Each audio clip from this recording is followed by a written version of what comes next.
सिद्दीक़ अकबर रज़ियल्लाहु ताला अन्हु के ईमान का मामला तो ये था, हुजूर सल्लल्लाहु अलैहि वसल्लम के बाद वो किसी को भी अजीज नहीं रखते। हुजूर सबसे अव्वल दर्जे पर, हत्ता कि अपनी बेटी सैयदा आयशा सिद्दीक़ा रज़ियल्लाहु ताला अन्हा, एक बार हुजूर सल्लल्लाहु ताला अलैहि वसल्लम उनके साथ बैठे हुजरे में, बात तेजी से हो रही थी, सिद्दीक़ अकबर दाखिल हो गए और हाथ तक उठा दिया। हजरत आयशा सिद्दीक़ा से कहा, खबरदार, तुझे मालूम है तुम किससे बात कर रही हो?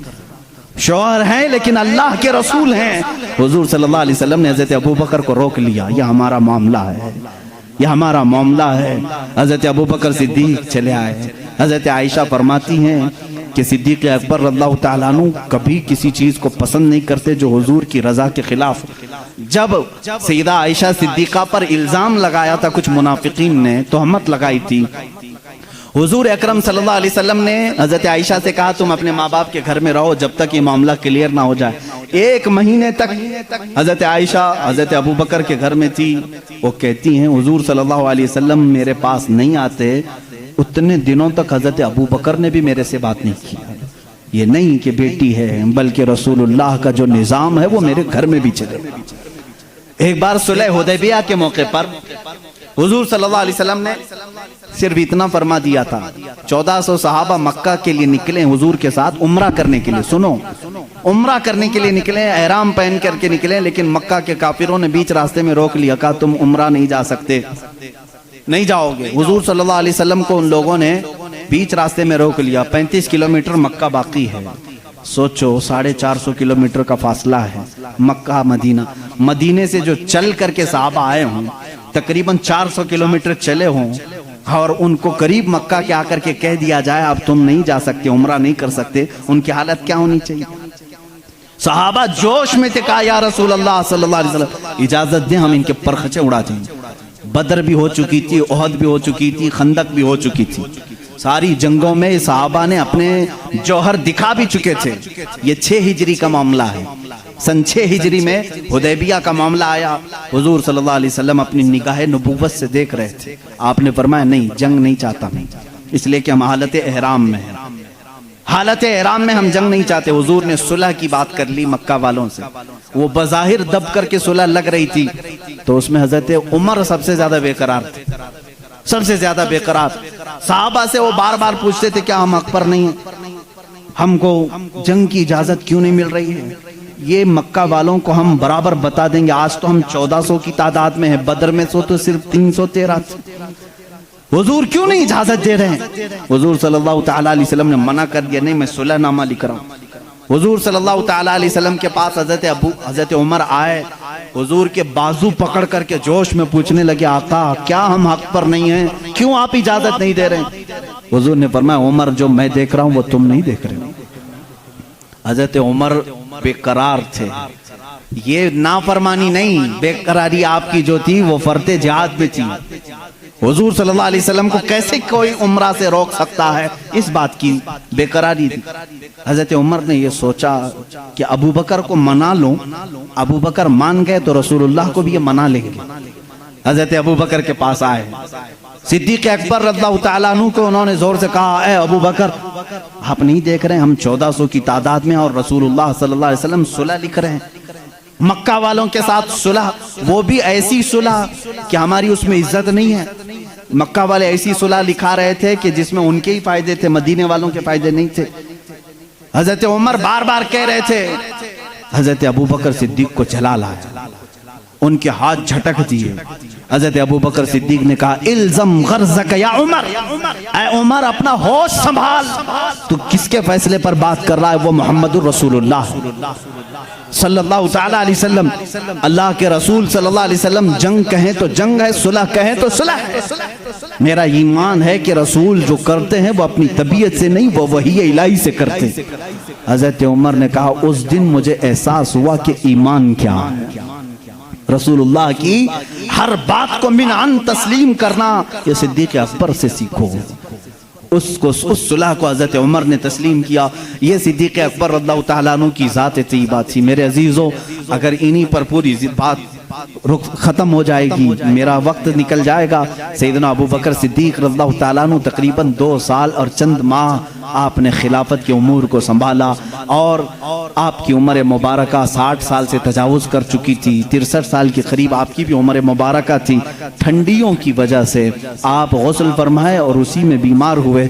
जमादिल आखिर का महीना था। जमादिल आखिर की 18 तारीख थी जब सैयदना अबू बकर सिद्दीक़ रज़ियल्लाहु ताला अन्हु अपने चंद सहाबा को जमा किया और क्या वसीयत की जानते हैं कि ये मेरा आखिरी वक्त है। मैं खिलाफत को 6 सहाबा के हवाले करके जा रहा हूँ जो अशरा मुबशरा में से थे। हज़रत उस्मान थे, हज़रत अली थे, हज़रत उमर थे, हज़रत तलहा थे, हज़रत अब्दुर्रहमान बिन औफ थे। ये सहाबा साद रज़ियल्लाहु ताला अन्हु थे। ये सहाबा के हवाले करके जाते हैं। ये आपस में जिसको खलीफा बनाए, ऐ मुसलमानों तुम उसको खलीफा मान लेना। देखें खिलाफत के मामला कैसे चल रहे हैं वो मैं आज आपको डिटेल में ले जा रहा हूँ। यह 18 जमादिल आखिर की तारीख थी जब हज़रत अबू बकर सिद्दीक़ रज़ियल्लाहु ताला अन्हु अपने घर वालों के साथ बैठे आखिरी वसीयत ये करते हैं, मेरा इंतकाल हो जाए, मुझे गुस्ल दिया जाए, कफन दिया जाए, तो दफन करने से पहले मेरे जनाजे को रसूल करीम सल्लल्लाहु अलैहि वसल्लम के हुजरे के सामने लाकर रखना। हुजूर सल्लल्लाहु अलैहि वसल्लम का मज़ार अक़दस कहाँ था? आयशा सिद्दीक़ा का हुजरा था और दरवाज़ा लगता था, वो एक कमरा था, दरवाज़ा था। हज़रत अबू बकर कहते हैं उस दरवाजे के पास जनाजे को लाकर रख देना और ख़बरदार कहीं ले जा करके उठाकर दफन ना करना, बल्कि बाहर खड़े होकर के इजाज़त मांगना। ऐ अल्लाह के रसूल, तुम्हारा रफ़ीक, तुम्हारा दोस्त आपके बगल में दफन होने की इजाज़त मांगता है। अगर रसूल करीम सल्लल्लाहु अलैहि वसल्लम इजाज़त दे दे तो मुझे हुजूर के पहलू में दफन कर देना। ये हो सकता है मेरे अजीज़ों, इस बात को शायद वहाँ भी सुन रहे होंगे तो तड़प जाना चाहिए कि सिद्दीक़ अकबर ने ये नहीं कहा, साहबा ने भी ये नहीं पूछा इजाजत कब्र वाले से। कैसे इजाजत? वो रसूल पाक कब्र में है और कहने वाला कोई आम आदमी नहीं, अबू बकर सिद्दीक़ है, खलीफतुल मुस्लिमीन है रज़ियल्लाहु अन्हु। साहबा ने भी कुछ भी कहा नहीं। ठीक है, सबको शायद अकीदा वही था जो आज बरेली के इमाम ने हमें दिया है। साहबा का अकीदा वही था, तू जिंदा है वल्लाह, तू जिंदा है वल्लाह, मेरी चश्मे आलम से छुप जाने वाले। इसीलिए उन्होंने नहीं कहा, पूछा नहीं। वफात हो गई, गुस्ल के बाद, तजहीज़ तकफीन के बाद जनाजा लाया गया और उनके मुताबिक सहाबा ने दरवाजे के बाहर खड़े होकर के पूछा भी, ए अल्लाह के रसूल, आपका रफीक, आपका खलील, आपका यार गार आपके पहलू में दफन होना चाहता है। सहाबा का अकीदा देखो, मुलाहिजा करो। उस वक्त फरमाते हैं साहबा बाहर थे, अचानक दरवाजे की चटखनी खुली, दरवाजा खुल गया, कब्र अथर से आवाज आई, अदखिलुल हबीब इलल हबीब, हबीब को हबीब के साथ दाखिल करो। अजीज़ान गिरामी, रसूल करीम सल्लल्लाहु तआला अलैहि वसल्लम की इस आवाज़ को कौन नहीं पहचानता था। सिद्दीक़ अकबर रज़ियल्लाहु तआला अन्हु को इजाज़त के बाद दफन किया गया है। हुज़ूर अकरम सल्लल्लाहु तआला अलैहि वसल्लम के पहलू में वो आराम फरमाए हैं। सिद्दीक़ अकबर की क्या ज़ात है मेरे अजीज़ों। दुनिया में थे तो रसूल के साथ रहे, कब्र में हैं तो रसूल के साथ हैं। मेरे आका ने फरमाया, क़यामत की सूर फूंकने के बाद दुनिया की सरजमीन से सबसे पहले उठने वाला मैं होऊंगा, दूसरे नंबर पर अबू बकर सिद्दीक होंगे, तीसरे हज़रत उमर होंगे। हुजूर खुद फरमाते हैं, ऐ लोगों तुम्हें मालूम है महशर के मैदान में मैं किस तरह से आऊँगा। मेरे आका फरमाते हैं, मैं अपनी कब्र से उठूँगा, अबू बकर व उमर उठेंगे, मैं दोनों के हाथों पर कंधे, दोनों के कंधों पर अपना हाथ रख करके मैदान महशर में आऊँगा। अल्लाह अल्लाह, वो जलवा कैसे होगा जब एक वजीर इस तरफ हो, दूसरा वजीर उस तरफ हो, बादशाह हिकमत बीच में हो। वो क़यामत के दिन है। इसीलिए मेरे अजीजों, रसूल करीम सल्लल्लाहु तआला अलैहि वसल्लम की बादशाहत आज भी है या नहीं? बादशाह किसको तस्लीम करते हो? बादशाह किसको मानते हो? रसूल करीम सल्लल्लाहु अलैहि वसल्लम को। एक मुहक्किक ने बड़े अच्छे अंदाज में मुझसे एक बात कही थी कि दुनिया का निज़ाम है कि जब बादशाह कुर्सी पे होता है तो वजीर उसके पहलू में होते हैं। वजीर इधर है, इधर कोई वजीर बैठा है। बादशाह जब उठ के चला गया तो वजीर भी चले जाते हैं, वजीरों की कुर्सियां भी खाली होती। बादशाह जब तक बैठा है वजीर भी बैठे हुए हैं। जब तक बादशाह कुर्सी पर है वजीर भी हैं। वजीरों का अगल बगल होना भी इस बात की अलामत है कि निज़ाम सल्तनत चल रहा है, निज़ाम सल्तनत चल रहा है। ऐ लोगों, तुम किस खाम ख्याली में हो? क्यों किसी की जय विजय पुकारते हो? क्यों किसी को बादशाह तस्लीम करते हो? अल्लाह के हबीब मोहम्मद रसूलुल्लाह सल्लल्लाहु अलैहि वसल्लम दुनिया में जब थे तब वो शाह थे, वो बादशाह थे। अपनी कब्र अतहर में जब गए तो एक पहलू में सिद्दीक़ अकबर लेटे हैं और आगे के पहलू में उमर फारूक लेटे हैं। यह इस बात की अलामत है वजीर अब भी अगल बगल हैं और बादशाह अपनी कुर्सी बादशाहत पर कायम है। वो जिंदा है वल्लाह, तू जिंदा है वल्लाह, मेरी चश्मे आलम से छुप जाने वाले। जब तक ये कब्रों का मंजर कायम रहेगा समझना रसूलुल्लाह की बादशाहत कायम रहेगी। आई नई हुकूमत, सिक्का नया चलेगा, आलम में रंग बदला, सुबह शबे विलादत बुझ गई जिसके आगे सभी मशअलें, शम्मा वो लेकर आया हमारा नबी। मेरे अजीजों, उस नबी का दौर खत्म नहीं हुआ, उस नबी का दौर अब भी बाकी है, उस नबी का दौर अब भी बाकी है। रसूल करीम सल्लल्लाहु अलैहि वसल्लम के जानिसार सहाबा सिद्दीक़ अकबर रज़ियल्लाहु तआला अन्हु की वफ़ात के बाद जो सहाबा मौजूद थे उन्होंने मशवरे से, जो 6 सहाबा थे, मशवरे से बिल इत्तेफाक सैयदना उमर इब्न खत्ताब रज़ियल्लाहु तआला अन्हु के हाथ में बैत कर ली। ये जमादिल आखिर का महीना था, 13वीं हिजरी थी। यहाँ से हज़रत उमर फारूक ने निज़ामे खिलाफत को संभाला। आपका दौर इतना सुनहरा है, इतना सुनहरा है, वो उमर जिसके आदाब पे शैदा सकर, इज्जो शान अदालत पे लाखों सलाम। अजीज़ान गिरामी, उस उमर की हम बात करने चले हैं जिसके मुतालिक मेरे नबी ने खुद फरमाया जिस रास्ते से उमर चलते हैं शैतान उस रास्ते पे नहीं आता है। जहाँ तक उमर की खुशबू जाती है शैतान उससे दूर भागता है। लौकान बादी नबीयन लकान उमर इब्न खत्ताब। हुजूर सल्लल्लाहु अलैहि वसल्लम फरमाते हैं अगर मेरे बाद कोई नबी हो सकता तो उमर इब्न खत्ताब होते, लेकिन मैं खातमुन नबीयीन हूँ, मेरे बाद कोई नबी नहीं आ सकता। इसलिए कि उमर फारूक रज़ियल्लाहु तआला अन्हु की ज़ुबान पाक ऐसे मशवरे होते थे। कई मर्तबा का मामला ऐसा है लोग अलग अलग मशवरे देते, हज़रत उमर जो मशवरा देते थे उसी के मुताबिक कुरान की आयत आ जाती थी। अल मुवाफ़िक़ु रअयिही लिल वही वल किताब, आपका लक़ब दिया गया। पर्दे के मामला जो आए औरतों पर, यह हज़रत उमर के मशवरे से आए। अजान देने के जो अल्फाज हैं ये हज़रत उमर के मशवरे से हैं। ये तमाम मामलात में हज़रत उमर ने खुद मशवरा दिया था और अल्लाह ने हुक्म भी वैसे ही नाजिल फरमाया। और हदीस में ये मिलता है कि उमर की जुबान पर अल्लाह के कलमे होते हैं।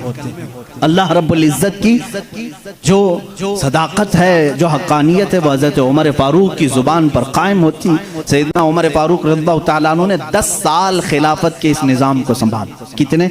10 साल। लेकिन आपका निज़ाम ऐसा था, आज पूरी दुनिया में लाखों उमर होंगे, लेकिन सिर्फ अगर आप उमर कहोगे तो जहन पहले उमर इब्न खत्ताब की तरफ जाएगा।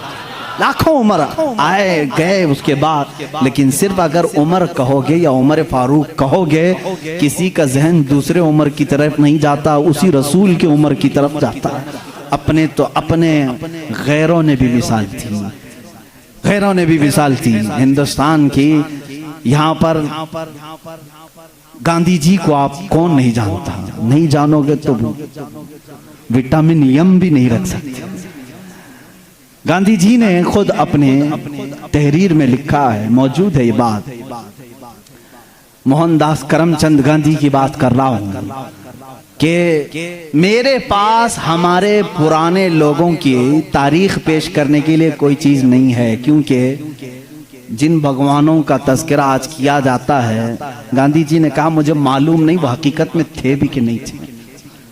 ये मैं दूसरों की बात नहीं कर रहा, इसीलिए तो गांधी जी को आरएसएस वाले नहीं मानते। हाँ, साफ बात मैं बता रहा हूं। उन्होंने लिखा है कि मुझे मालूम नहीं कि हमारे मजहब की जो शख्सियत हैं वो हकीकत में थी भी कि नहीं थी, लेकिन हिंदुस्तान की पार्लियामेंट अब कायम होगी तो जो भी संभालेगा मैं उसको 2 नाम दे सकता हूं कि उनकी तरह संभालो, एक अबू बकर, दूसरे उमर का। कहा कि ये 2 नाम खाली ख्याली नहीं है, फील्ड पर थे और करके दिखाया। गांधी जी पढ़े लिखे आदमी थे और हिस्ट्री के वो शौकीन भी रहे, जिसकी वजह से तारीख में इस तरह की दिलचस्पी थी। इन शख्सियत का हवाला क्यों दिया? कुछ लोगों ने पूछा भी, कहा कि निज़ाम खिलाफत, निज़ाम हुकूमत संभालने का मतलब ये नहीं है कि कुर्सी पर बैठे। और किसी किले की फसील पर चढ़ करके सिर्फ चिल्लाए, ये निज़ाम हुकूमत संभालने का मतलब नहीं है। निज़ाम हुकूमत संभालना अगर चाहते हो, तुम्हें अगर कुर्सी पर बिठाया गया है तो दूसरी सबसे बड़ी तुम्हारी जिम्मेदारी क्या होती है, वो ये 2 खलीफा की जिंदगी में देखो। हज़रत उमर कहते हैं, मैं ढूंढ करके गरीबों की मदद करना चाहता था, जो बेकस है, जो मजबूर है। मुझे मदीने में एक बूढ़ी ऐसी मिली जिसका कोई नहीं था, वो गरीब भी थी, लाचार थी। हज़रत उमर कहते हैं, मैंने सोचा इस बूढ़ी की खिदमत करूंगा इसके घर में जा करके, लेकिन किसी को पता ना चले। हज़रत उमर कहते हैं, मैं सुबह जब गया उसके घर पर, उसके घर का कचरा पूरा साफ था, बर्तन धोए हुए थे, उसका बिस्तर झाड़ा हुआ, लेकिन वो औरत अपने बिस्तर से उठने के भी काबिल नहीं थी, बूढ़ी औरत थी। हज़रत उमर कहते हैं, दूसरे दिन मैं गया, फिर साफ सुथरा था, ये बूढ़ी औरत कैसे काम कर जाती है अपने घर के। तीसरे दिन वो कहते हैं, मैं फजर की नमाज से पहले छुप कर देखना चाहता था यह औरत अपने हाथों से कैसे घर की सफाई करती, लेकिन वो कहते हैं मैं चौंक गया। दरवाजे पर एक कोई शख्स आया, कंबल ओढ़े हुए, जल्दी जल्दी झाड़ू झाड़ रहा है, बर्तन मांज रहा है, बिस्तर सलीके से लगा रहा है। अजान हुई और फौरन बाहर निकला। हज़रत उमर कहते हैं, मैं इस पुर असरार खादिम को देखने के लिए आगे बढ़ा, कंबल उठाया तो वो सिद्दीक़ अकबर थे, खलीफतुल मुस्लिमीन, वक्त का खलीफा। इसीलिए तो खैरों ने मुतासिर होकर के कहा, दिन में अगर वो निज़ाम खिलाफत संभालते थे तो रात को अपनी रियाया की खबरगिरी भी करते थे, रात को अपनी रियाया की खबरगिरी करते थे। यही हाल सैयदना उमर इब्न खत्ताब का है। हज़रत उमर रज़ियल्लाहु ताला अन्हु गश्त करते थे मदीने की गलियों में। एक बार तो ऐसा हुआ कि मुल्के शाम से वापस आ रहे थे, हज़रत उमर एक घर के पास रुक गए। उस घर की औरत जानती नहीं थी। हज़रत उमर इस तरह से अजनबी लोगों को पूछते भी रहते थे। ये फोटो मीडिया और सोशल मीडिया का दौर भी नहीं था कि हर बादशाह का रोजाना फोटो छपना लाजिम हो, नहीं जानते थे। बहुत सारे लोग चेहरे से भी नहीं वाकिफ होते थे। हज़रत उमर वहाँ रुक गए, उस खातून से पूछा, खलीफतुल मुस्लिमीन उमर इब्न खत्ताब के बारे में जानती हो? वो कहती हाँ जानती हूँ, बहुत अच्छा आदमी, लेकिन मेरी उसको खबर नहीं, मेरी उसको खबर नहीं। कहा क्यों? कहा मुझ तक उसका गल्ला पहुंचा नहीं है, मेरे घर में भी फाका है। हज़रत उमर ने कहा, उमर अमीरुल मोमिनीन, वो मदीने में रहता है, तेरे तक खबर कैसे पहुंचेगी? इतनी दूर तू रहती है, मुल्के शाम के रास्ते में। उस बूढ़ी औरत ने कहा, अगर उसको यहां तक की खबर नहीं पहुंच सकती तो उसे खलीफा भी नहीं बनना चाहिए। अगर इतने दूर की किसी गरीब की खबर उसको नहीं पहुंचती तो उसे खलीफा भी नहीं होना चाहिए। हज़रत उमर उस रात इतना रोए कि उनकी दाढ़ी भीग गई। सच कहा इस खातून ने, गए बाजार से सामान खरीद कर अपने कंधे पर उठा लाए और उस औरत के घर पहुंचा है। एक घर मदीने का ऐसा भी आपने देखा जहां रात को औरत अपने बच्चों को थपक कर सुलाती थी और हांडी में कुछ जल रहा होता था। आग लगी है, हांडी में पकने की आवाज आती। हज़रत उमर देख रहे थे, आवाज सुन रहे थे, बच्चों को माँ कह रही सो जाओ सो जाओ, बच्चे कह रहे माँ तो रोजाना यही बोल के सुलाती है, 2 दिन से पक रहा है, कब पकता है, हम रात को भूखे सो जाते। हज़रत उमर दस्तक देते हैं, उस घर वाली से पूछते हैं क्या मामला? कहा घर में कुछ भी नहीं। फिर ये हांडी में क्या है? कहा पानी और पत्थर रखी हूं बच्चों को बहलाने के लिए, कि इसी आस में सो जाएंगे। हज़रत उमर रज़ियल्लाहु ताला अन्हु फरमाते हैं, मुझे इसकी खबर नहीं हुई। बैतुल माल में गए, पूरा थैला उठाया आटम का, अनाज का, अपने कंधे पर लेकर निकले। उनके गुलाम ने कहा ये हमें दे दें, हम लेकर चलते हैं। सख्ती से कहा, क़यामत के दिन क्या तू मेरे अमाल का बोझ उठा पाएगा?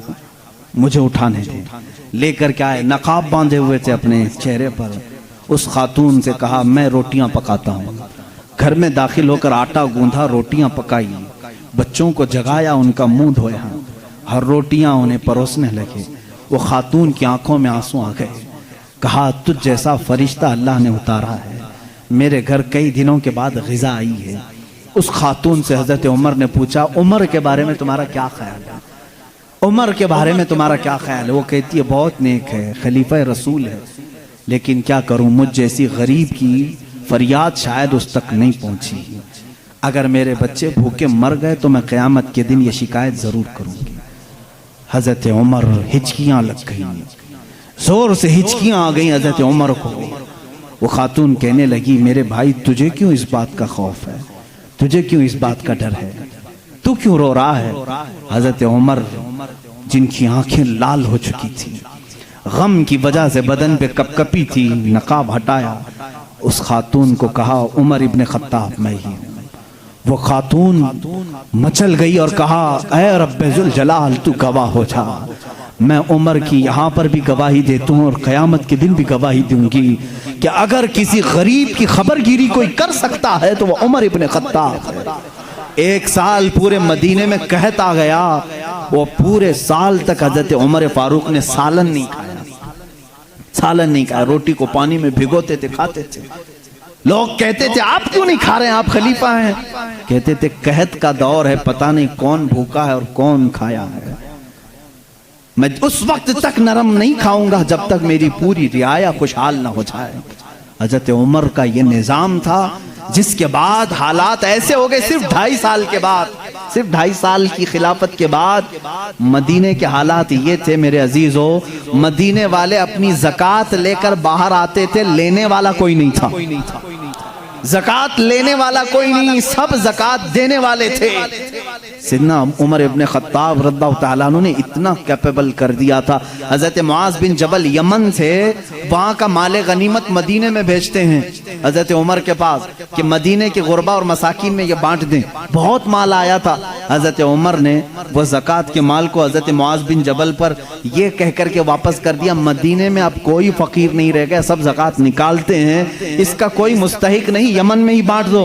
हज़रत मुआज़ ने फिर दोबारा भेजा कि यमन में भी कोई फकीर बाकी नहीं है, जो थे उनको बांटने के बाद ये भेजा गया है। हज़रत उमर ने वो माल दूर के किसी मुल्क भेजा जहां फुकरा व मसाकीन थे। ये निज़ाम अदल अगर कोई कायम कर सकता है तो वो उमर इब्ने खत्ताब है रज़ियल्लाहु ताला अन्हु। और जानते हैं पूरी कायनात के लिए, पूरी दुनिया के लिए हज़रत उमर के वो काम जो आज भी दुनिया उनकी प्यासी है। और पार्लियामेंट के लॉ बनाने वालों के लिए मेरा चैलेंज है, उमर इब्ने खत्ताब के बनाए हुए कवानीन को छोड़कर आज पूरी दुनिया की किसी पार्लियामेंट में मुकम्मल लॉ कोई बना ही नहीं सकेगा।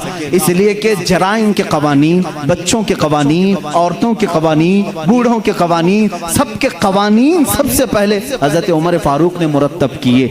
और जानते हैं ये लेआउट बनाने वाला सिस्टम, डेवलप करने वाला सिस्टम, सिटी बनाने का प्लान सैयदना उमर फारूक का दिया हुआ है। सबसे पहले बसरा और कूफा आपने बनाया था, यानी मास्टर प्लानिंग के साथ सिटी बनाई गई।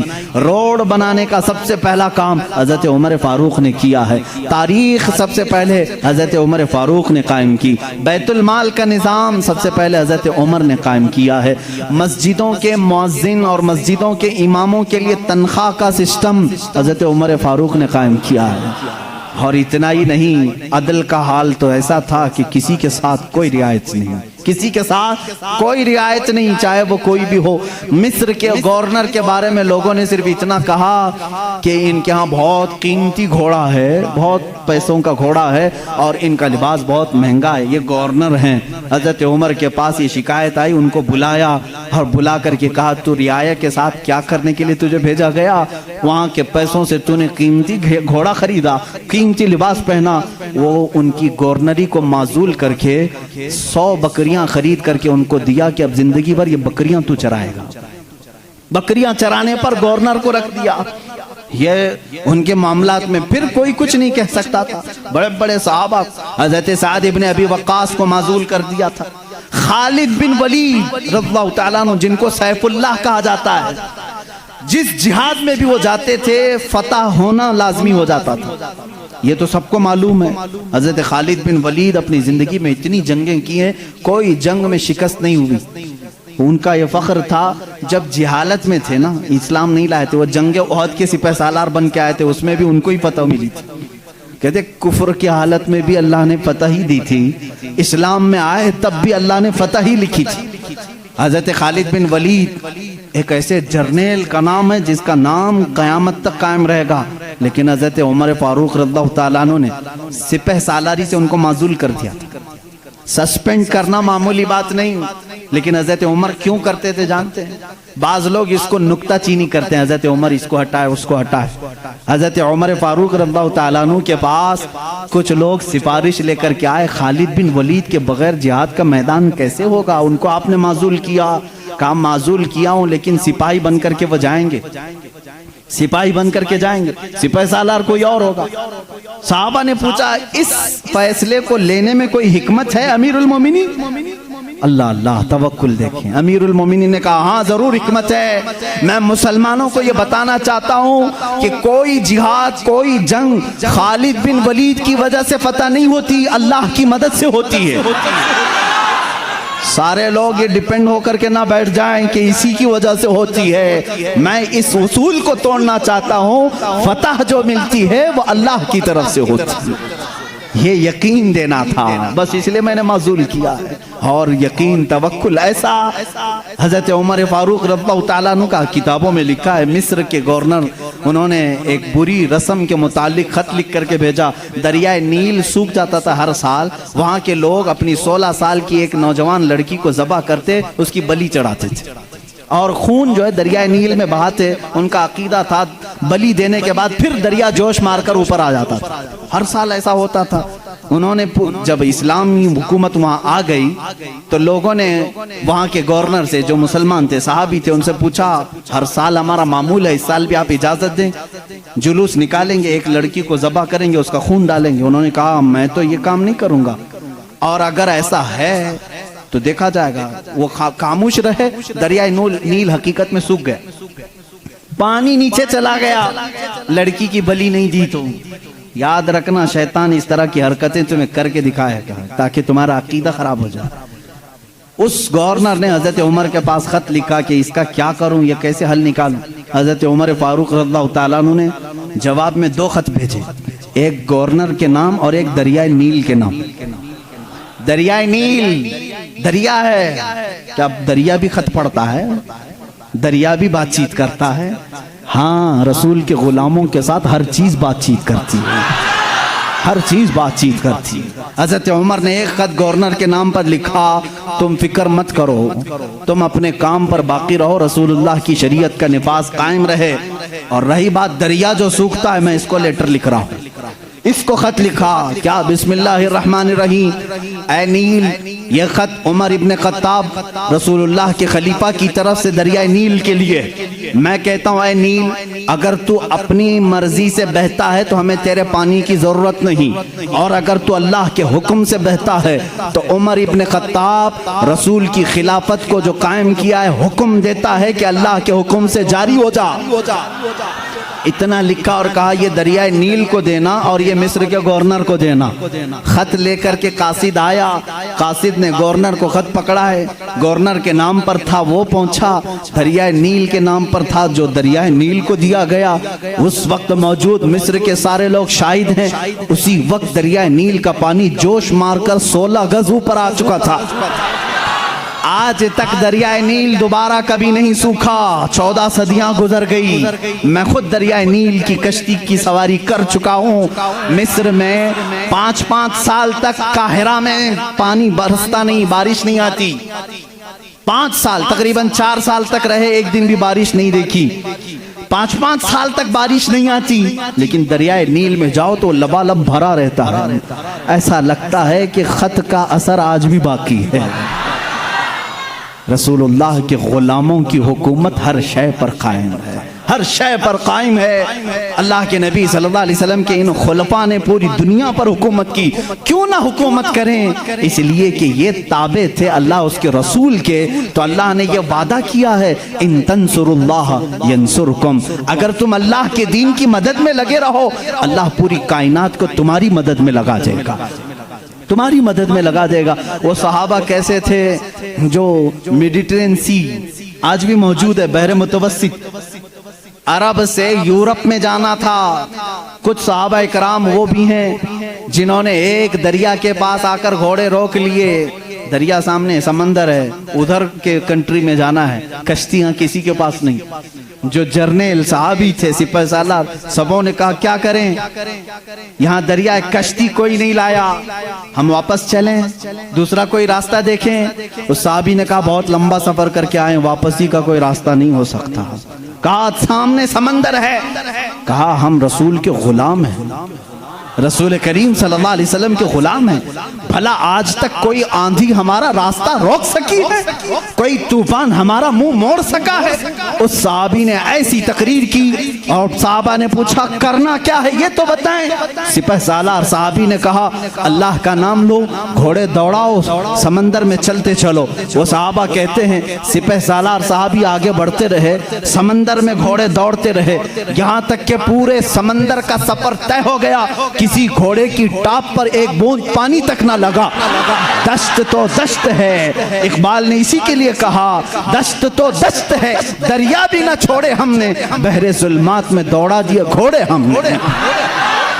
दी अजाने कभी यूरोप की कलीसाओं में तो कभी अफ्रीका के तपते हुए सहराओं में, आ गया ऐन लड़ाई में गर वक्ते नमाज, किबला रूहों के जमीन बोस हुई कौमे हिजाज, एक ही सब में खड़े हो गए महमूद अयास, न कोई बंदा रहा न कोई बंदा नवाज। ये हमारी तारीख है, ये हमारी शान है। सैयदना उमर इब्न खत्ताब रज़ियल्लाहु ताला अन्हु के दौरे खिलाफत के सुनहरे काम बहुत तवील है मेरे अजीजों।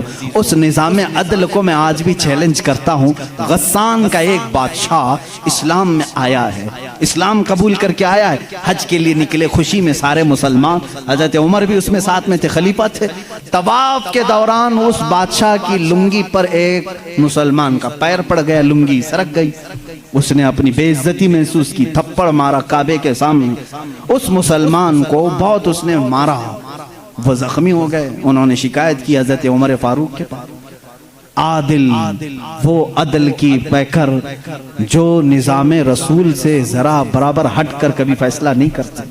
हजरत उमर का फैसला तो वो है कि एक बंदा ये हुजूर के पास फैसला लेकर के आया था, मालूम है ना, एक यहूदी और एक मुसलमान जमीन के झगड़े में फैसला किया। हुजूर ने फैसला किया यहूदी के हक में, ये जमीन तू छोड़ दे, लेकिन वो मुसलमान मुनाफिक था, दिल में बुग़्ज़ था, उसने कहा मैं रसूल का फैसला नहीं मानता, उमर के पास फैसला लेंगे, उमर के पास करेंगे। वो यहूदी को यकीन था जो रसूल फैसला करेंगे वही उमर भी करेंगे, लेकिन यहाँ मामला बदल गया, यहाँ मामला बदल गया। वो मुनाफिक ये सोचता था कि उमर को मैं अपनी बातों में ले लूंगा, ये यहूदी है हमारे दुश्मन, जमीन मेरे हवाले कर दी जाए। हजरत उमर के पास दोनों गए और कहा हमारा मामला ऐसा ऐसा है।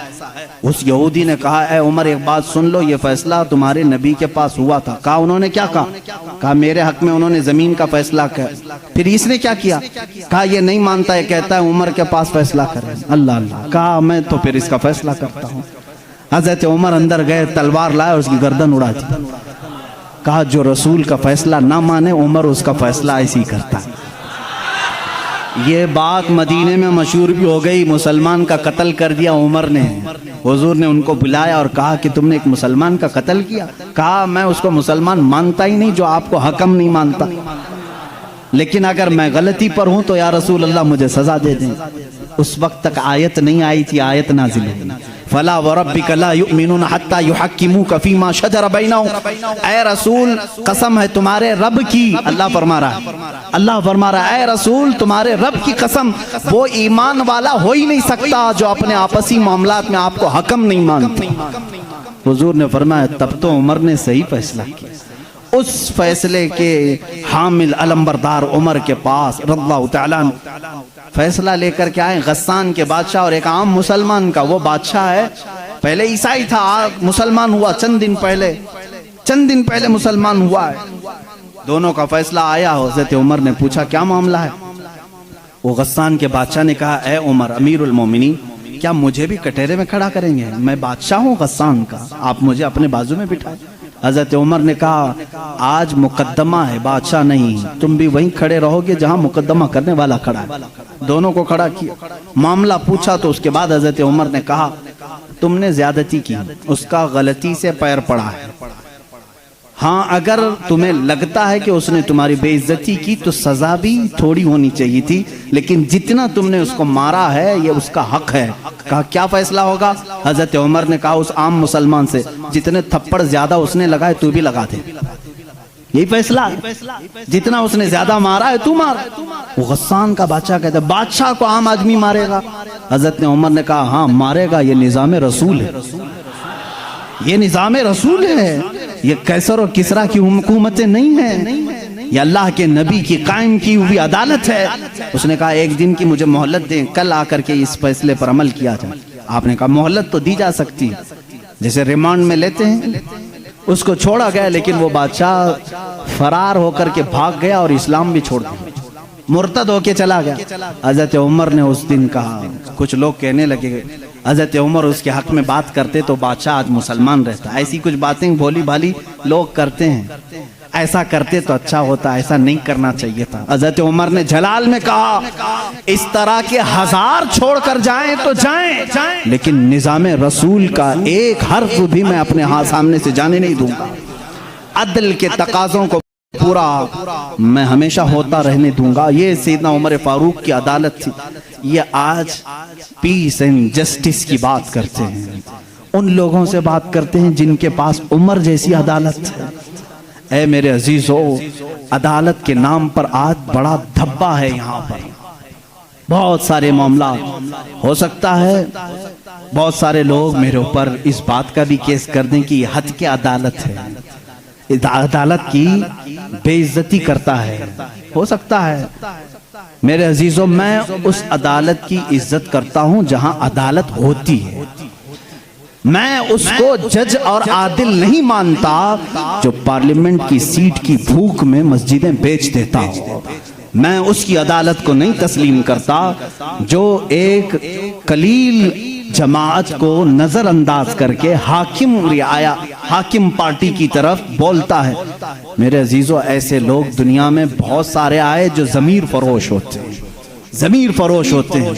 हिंदुस्तान भी उसी डगर पर चलने लग गया। अब तक दुनिया की सबसे बड़ी डेमोक्रेसी, सबसे बड़ी जमहूरियत हिंदुस्तान में थी, जहां पर निजाम ऐसा था। हमारा अदलिया का निजाम बहुत अच्छा था, हमारी कोर्ट जितनी थी यहाँ पर सबके साथ बराबर का सलूक किया जाता था, हिंदू हो मुस्लिम हो। आज भी बहुत सारे जज हैं जो ओथ लेते हैं कि मेरा दीन, मेरा मजहब, मेरा सब कुछ इंसाफ होगा, संविधान होगा, मैं सामने किसी को नहीं देखूंगा। देखते नहीं आप, जज के सामने पट्टी बांधे हुए एक मूर्ति को रखा जाता है। क्यों? कानून जब भी होता है वो सामने वाले को देख करके नहीं, उसके प्रूफ सबूत देख करके। लेकिन यहाँ पर अब आम बच्चे को भी बेवकूफ बनाया जा रहा है। मैं इस बात की आवाज उठाना चाहूंगा, इस जुल्म को बंद करो, इस जुल्म को बंद करो। और ये डिक्टेटरशिप जो लाई जा रही है, इस जमहूरियत को खत्म करके, कत्ल करके, देखना चंद दिनों के बाद ये सारे निजाम खत्म करने की बात करेंगे। आज मुसलमानों के खिलाफ एक जहर फैलाया जा रहा है, इसी तरह चंद दिनों के बाद अब दलितों की बारी आएगी। इसलिए कि दलितों को भी एक आंख नहीं भाते, ये कभी पसंद नहीं करते।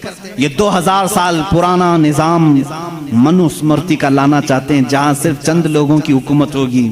जानते हैं, तारीख उठा करके पढ़ो, इसी सरजमीन पर ऐसे जुल्म किए गए हैं जहां चंद ब्राह्मणों ने कम जात के लोगों के कान काटे हैं, जहां लोगों के कानों में गरम तेल डाले हैं। इसी सरजमीन पर कम जात के लोगों को कूड़ा करकट में घर बनाने पर मजबूर करते थे। जहां आला जात के लोगों के पेशाब पाखाने होते थे, वहां दलित बिरादरी को रखने पर ही मजबूर करते थे। हर एक के गले में रस्सी बांधकर एक मटका लटकाते थे कि थूकना है तो दलित जमीन पर थूक नहीं सकता, उस मटके में थूकेगा, इसलिए कि उसका थूक जमीन पर पड़े तो ये अपशगुन समझते थे। उस पूरे निजाम को, यहाँ पहले हिंदुस्तान में ये सारी चीजें चली हैं, कास्टिज्म, जात बिरादरी, ऊंच नीच के मामला चलते रहे।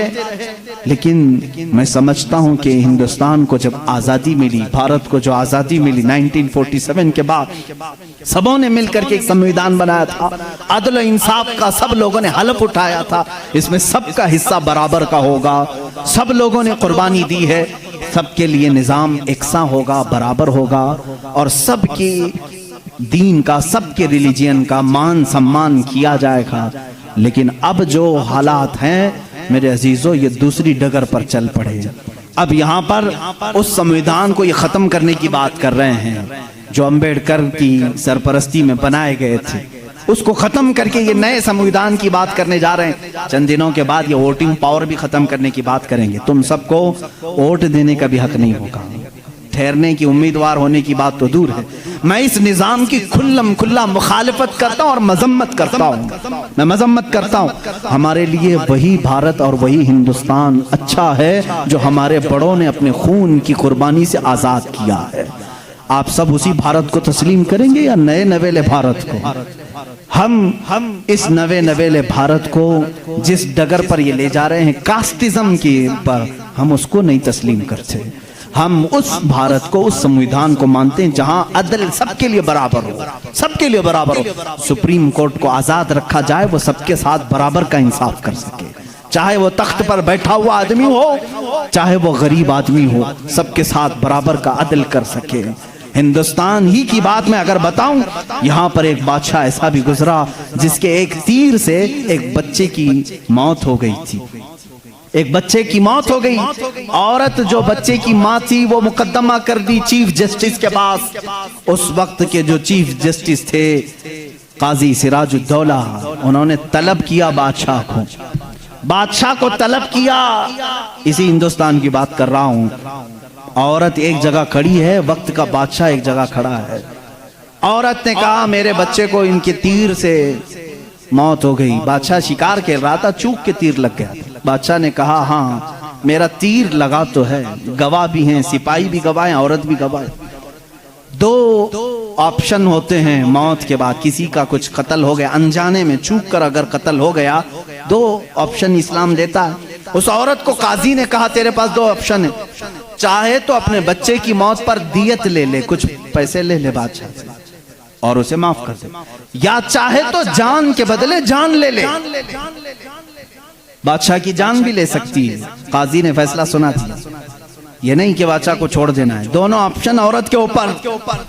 वह औरत ने जब देखा कि अदल का ये पैकर इस्लामी निजाम है, बादशाह के तीर लगा है और काजी सही सही फैसला दे रहा है, उस औरत ने कहा अगर ये काजी आज इस तरह का सही फैसला दे रहा है तो इस तरह के बादशाह की वजह से ही, बादशाह ऐसा होगा इसीलिए काजी ऐसा है। उस औरत ने कहा मैं इस बादशाह की जान बख्शती हूँ, मेरे बच्चे के लिए जो दियत बनती है वो बादशाह मुझे दे दे। बादशाह ने जितनी दियत बनती थी उससे ज्यादा उसे दिया। और जब ये मामला खत्म हुआ तो बादशाह काजी के पास आया, काजी के पास आया और अपना जुब्बा खोला, उसमें खंजर था। खंजर निकाला, कहा काजी, वो उस वक्त के सुप्रीम कोर्ट का चीफ जस्टिस था काजी। बादशाह क्या कहता जानते हो? मुझे जब पता चला मेरे ऊपर मुकदमा है और मुझे मालूम था मेरे तीर से एक बच्चा फौत हुआ है, मैं आज कोर्ट में आ रहा था, मैं साथ ही खंजर लेके चला। काजी ने पूछा क्यों लेके चले? कहा मैं ये देखना चाहता था कि अगर फैसला कुरान और हदीस के मुताबिक हो तो ठीक है मैं मान लूं, और जरा बराबर अगर बादशाह का ख्याल करके काजी ने किया तो इसी खंजर से काजी को कत्ल कर दो। बादशाह ने यह कहा, काजी मुस्कुराया और अपने गद्दे से उठ गया और चादर हटाई, नीचे बहुत बड़ा कोड़ा था। कहा बादशाह तुम्हें मालूम है मैं आज पहली मर्तबा इस कुर्सी पर आने के बाद, इस गद्दे पे आने के वक्त कोड़ा नीचे लेकर बैठा हूं। कहा क्यों? कहा मैंने उसी वक्त तय कर लिया कि बादशाह को कटहरे में खड़ा करूंगा और फैसला कुरान और हदीस के मुताबिक सुनाऊंगा। अगर बादशाह मान लिया तो ठीक, वरना मैं इस कोड़े से उसे मनवाऊंगा। ये निजाम इस्लाम था, यादल के तकाजे थे।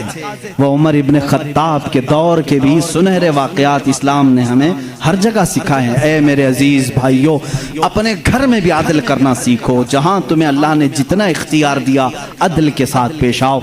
अपने मजदूरों के साथ अदल करो, अपनी बीवियों के साथ अदल करो, अपने बच्चों के साथ अदल करो। याद रखो क़यामत के दिन तुमसे सब चीज़ों का सवाल होगा। अगर तुम्हारे 4 बच्चे हैं, चारों में से अगर किसी के साथ ऊंच नीच किया तो सारे सारे तुम्हारे आमाल इकारत हो जाएंगे, गारत हो जाएंगे। एक बच्चे के साथ भी तुम नाइंसाफी नहीं कर सकते, सारे के साथ बराबर का सलूक करो। अगर किसी की 2 बीवियां हैं तो फरमाया गया अदल का तकाजा पूरा करो। माँ बाप अगर दोनों हैं तो दोनों के साथ अदल का तकाजा पूरा करो। ये नहीं कि माँ की तरफ झुकाव हो गया, बाप को गालियां देता है, या बाप की तरफ हो गया, माँ को कोसता है। ना, सबके साथ अदल इस्लाम सिखाता है। तुम अगर किसी कंपनी के मालिक हो, फैक्ट्री के मालिक हो, मजदूरों के साथ अदल करो, इसलिए कि क़यामत के दिन इससे भी तुम्हारा सवाल होगा। अदल इस्लाम सिखाता है। वो उमर इब्न खत्ताब रज़ियल्लाहु तआला अन्हु की ज़िंदगी पाक से हमें मिले हैं।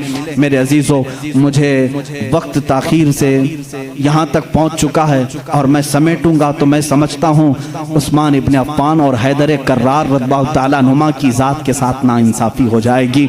और मैं कतान ये नहीं चाहता कि उन बुजुर्ग हस्तियों के साथ जहाँ एक ज़ुन्नूरैन है तो दूसरा हैदर कर्रार है, जिनकी ज़ात 2 जुमलों में कंप्लीट नहीं हो सकती, 2 बातों में मुकम्मल नहीं हो सकती। इसलिए थोड़ी सी कुर्बानी के साथ कल की एक और रात हम इंशाअल्लाह इन खुलफा की ज़िंदगी पर गुफ्तगू करेंगे। इसलिए कि मेरा मामूल तो ये था, कल का दिन मैंने पूरे अहले बैत के लिए वक्त करना था, लेकिन खुलफा राशिदीन की बात के बाद इंशाअल्लाह अज़ीज़ अहले बैत अताहार की भी ज़िंदगी हम जिक्र करेंगे। इन 2 हस्तियों की मैंने मुख्तसर झलकियाँ आपके सामने रखी। खुलासा कलाम, जिंदगी में 2 बातें आज लेकर के जाओ, एक सिद्दीक की सदाकत, दूसरे उमर की अदालत। अगर ये जिंदगी में आ गई तो समझ लो इकबाल ने क्या कहा है जानते हैं? शायर मशरिक कहते हैं, सबक पढ़ फिर सदाकत का, अदालत का, सखावत का। सबक पढ़ फिर सदाकत का, अदालत का, सखावत का। लिया जाएगा काम तुझसे दुनिया की इमामत का, लिया जाएगा काम तुझसे दुनिया की इमामत का। मतलब ये है जिसके अंदर 3 चीजें आ गई, सिद्दीक की सदाकत आ गई, उमर की अदालत आ गई, उस्मान की सखावत आ गई, तो फिर कोई उसे फिक्र की जरूरत नहीं। अब कौम उससे इमामत का ही काम लिया करेगी, इसलिए कि वो हर एक का इमाम बनने के काबिल होगा जिसके अंदर ये 3 चीजें आ गई, सदाकत, अदालत और सखावत। आज इन 3 चीजों के ऊपर मेहनत करो मेरे अजीजों। सदाकत का तकाज़ा ये है, हक बोलो, हक पर कायम रहो। हक बोलने के लिए किसी से खौफ ना खाओ, जब तक जुबान चल रही है बोलो। मैं तो यही समझता हूँ, मेरा मजहब, मेरा मसलक यही है, मैं हुसैनी हूँ, हक गो हूँ, मैं हुसैनी हूँ, वफादार हूँ, मैं हुसैनी हूँ, शुजाअत का अलंबरदार हूँ। ये हमारे नारे होने चाहिए। मैं हुसैनी हूँ, यजीद के हाथ में हाथ देने वाला नहीं। मैं हुसैनी हूँ, हुकूमत के दबाव में आने वाला नहीं। मैं हुसैनी हूँ, जुल्म का साथ देने वाला नहीं। मैं हुसैनी हूँ, मजलूमों के साथ रहने वाला हूँ। इसी तरह आप सब ये भी नारा लगाएंगे, मैं सिद्दीक की सदाकत का अलंबरदार हूँ। बात 50,000 के मजमे में भी वही करूंगा और 5 लोगों के मजमे में भी वही करूंगा। अगर 5 मुसलमान हैं तब भी मैं कहूंगा अल्लाह सबसे बड़ा है। तख्त पर मुझे बिठाया जाए तब भी कहूंगा अल्लाह सबसे बड़ा है। ये सिद्दीक का मिजाज हमें देता है। सिद्दीक की जात से जो मिजाज हमें मिलता है वो ये है, अगर तुम तख्त पर बैठो तब भी ये कहो अल्लाह सबसे बड़ा है, और अगर तुम अपने घर में हो तब भी कहो अल्लाह सबसे बड़ा है। और उमर का मिजाज क्या कहता है जानते हो? एक बार आपको लोगों ने अमीरुल मोमिनीन का नारा लगाया जब बैतुल मुकद्दस फतह हुआ था। अल्लाह अल्लाह, आप रो पड़े, सारे लोगों को जमा किया, एक ऊंचे टीले पर खड़े हो गए, खुतबा दिया, रोने लगे, ऐ मुसलमानों, आज तुमने मुझे अमीरुल मोमिनीन कह के पुकारा है, अमीरुल मोमिनीन कह रहे हो। सुनो, मैं अपनी हैसियत बताता हूँ, मेरी जात क्या है। मैं खत्ताब का वही बेटा उमर हूँ। आपके बाप का नाम क्या था?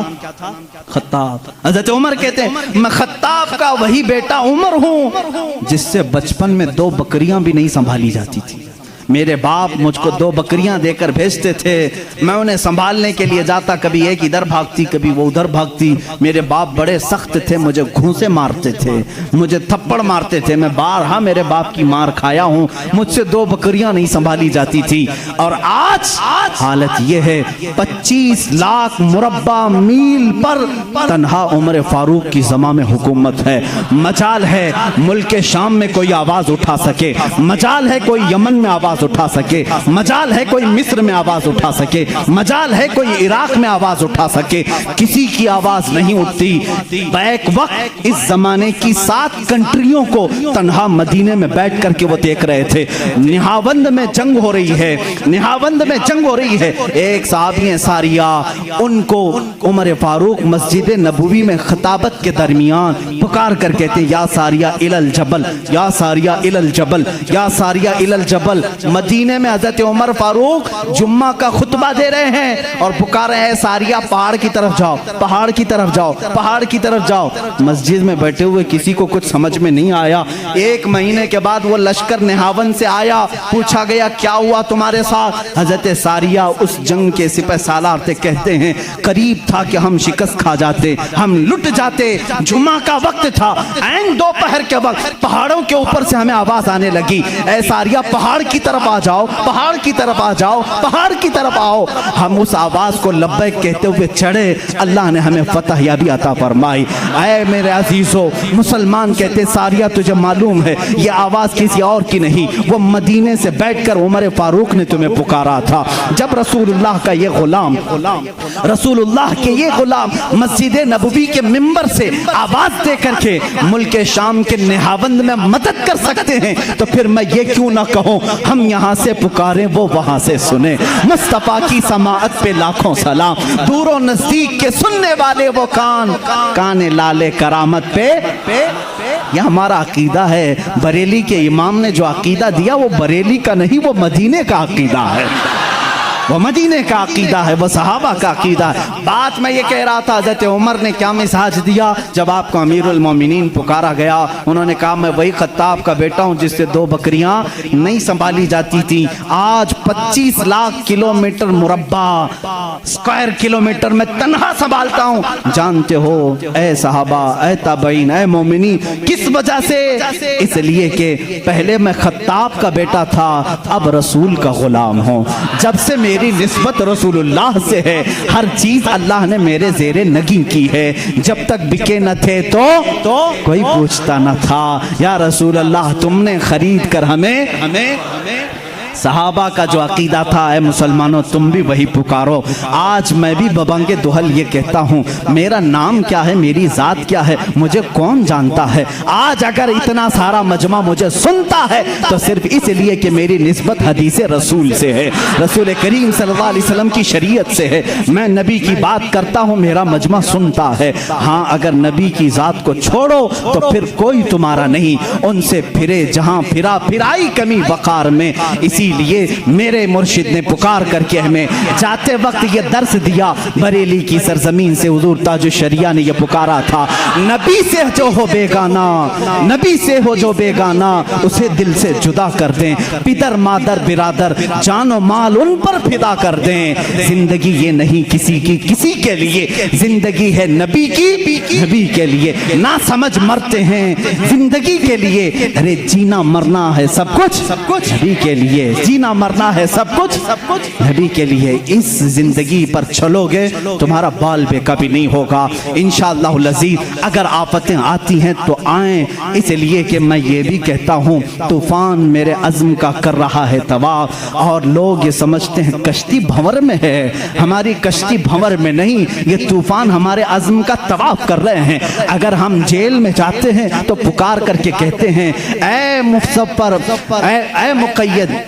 मुज़फ़्फ़र को मुक़य्यद न समझना ऐ सय्याद। हमारे बड़े बुजुर्ग हैं कचोचा मुक़द्दसा के सैयद मुज़फ़्फ़र हुसैन साहब, उनको जब जेल में कैद किया गया था तो उन्होंने जेल के अंदर से आवाज़ दी थी, मुज़फ़्फ़र को मुक़य्यद न समझना ऐ सय्याद। ये मेरी असीरी भी सुन्नत आबाई है, ये मेरे आबा व अजदाद की सुन्नत है, मैं अदा करने आया हूँ। अगर मेरा कत्ल होता है, मेरे टुकड़े होते हैं, तब भी मैं कहूँगा मैं तो खुबैब की सुन्नत पर दुनिया से जा रहा हूँ, मैं तो खब्बाब इब्न अरत की सुन्नत पर जा रहा हूँ। आओ जालिमो, जलाना चाहते हो जलाओ, अंगारे दहकाओ, हम ये कहेंगे आज बिलाल की सुन्नत पर अमल हो गया। अगर तुम काटना चाहते हो काट लो, हम कहेंगे अब्दुल्ला बिन जहश की सुन्नत पे अमल हो गया। अगर तुम हमें उतारना चाहते हो उतारो, इसलिए कि हमें तो मालूम है उमर इब्न खत्ताब जैसे आदिल हुक्मरान को भी मस्जिद नबवी शरीफ में खंजर मार करके कत्ल किया गया था। आप जब नमाज की हालत में थे, फज्र में जालिम ने खंजर मारा और एक रकात आप पढ़ा चुके थे, वो शहीद हुए 26 जिलहिज्जा को आपको खंजर मारा गया था, 1 मुहर्रम को आपकी शहादत हुई। इसलिए मुसलमानों, हम मौत से डरते हैं? मौत से नहीं डरते। मैं सिर्फ यही जज्बा बेदार करना चाहता हूँ, जिसके पास सिद्दीक की सीरत होगी, उमर की सीरत होगी, उस्मान व हैदर रज़वानुल्लाहि अलैहिम अजमईन की सीरत होगी, वो बेखतर कूद पड़ेगा आतिश नमरूद में। इश्क अक्ल भी महव तमाशाए लबे बाम है अभी। इसलिए हम कहते हैं आज भी जो हो इब्राहिम सा ईमान पैदा, आग कर सकती है अंदाजे गुलिस्तां पैदा। अब आखिरी ये मेरा मैसेज है, उठो कुव्वते इश्क से हर पस्त को बाला कर दो, कुव्वते इश्क से हर पस्त को बाला कर दो, दहर में नामे मोहम्मद से उजाला कर दो। कि मोहम्मद से वफा तूने तो हम तेरे हैं, ये जहां चीज है क्या लौह कलम तेरे हैं, नहीं तेरा नशीमन कसरे सुल्तानी के गुंबद पर है मुसलमान, तू शाहीन है बसेरा कर पहाड़ों की चट्टानों पर। वाखिर दावाना अल्हम्दुलिल्लाहि रब्बिल। वो उमर जिसके आदा पे शैदा सकर, उस खुदा दोस्ते हजरत पे लाखों सलाम। तर्जुमाने नबी हम जुबाने नबी, तर्जुमाने नबी हम जुबान। जाने शाने अदालत पे लाखों सलाम, मुस्तफ़ा जाने रहमत पे लाम।